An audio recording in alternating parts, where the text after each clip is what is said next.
बुंदेलखंड में दिवाली पर्व धनतेरस के दिन से लेकर भाई दूज तक 5 दिनों के लिए मनाया जाता है। दिवाली पर मौनी अमावस्या होने पर युवाओं की टोलियां पूरे दिन व्रत रखकर अपने साथियों के साथ मौनिया नृत्य करती हैं और गांव-गांव घूमती हैं।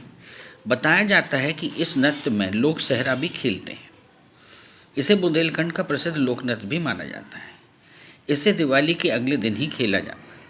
इस दौरान मौनिया मोर पंख लेकर पैरों में घुंघरू बांधकर नृत्य करते नजर आते हैं। यह वर्षों पुरानी परंपरा की याद ताज़ा करते हैं।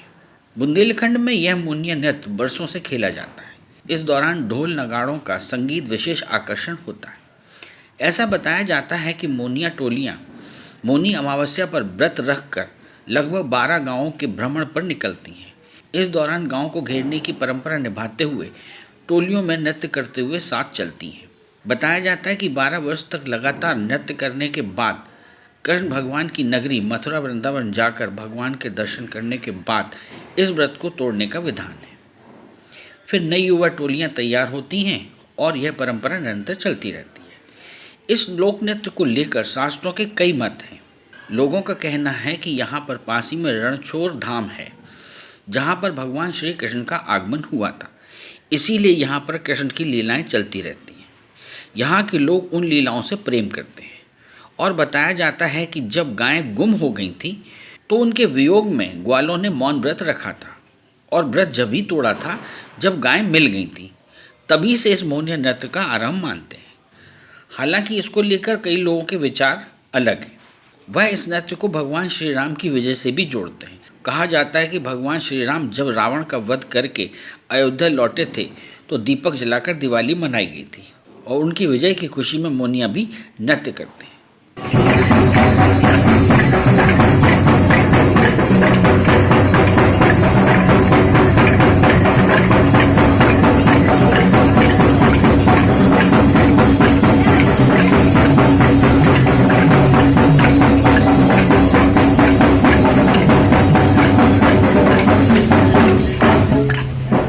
ये शास्त्रीय मत के विधान से ये सब कार्य होता है और चूँकि ये बुंदेलखंड का माना हुआ पर्व है।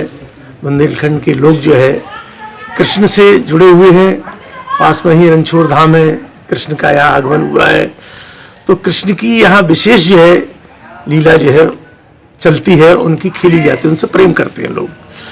जहाँ तक आपने मौन व्रत का जो है कहा है, तो शास्त्रों का ऐसा मत है कि जब गायें गुम हो गई, गायें चली गई, तो उसके वियोग में सभी ग्वाल वालों ने मौन व्रत को रखा और जब तक वो मिली नहीं तब तक वो मौन व्रत धारण करते रहे।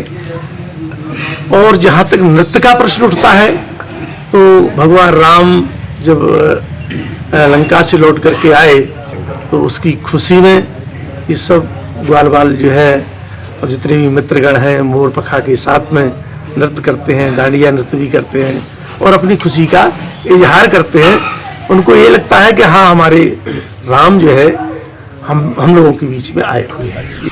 यदि आप अपना टैलेंट बंजारा बीट्स के साथ शेयर करना चाहते हैं तो 1 मिनट का वीडियो हॉरिजॉन्टल में बनाकर इन नंबरों पर भेजें। और हाँ, बंजारा बीट्स चैनल को सब्सक्राइब और लाइक करना न भूलें।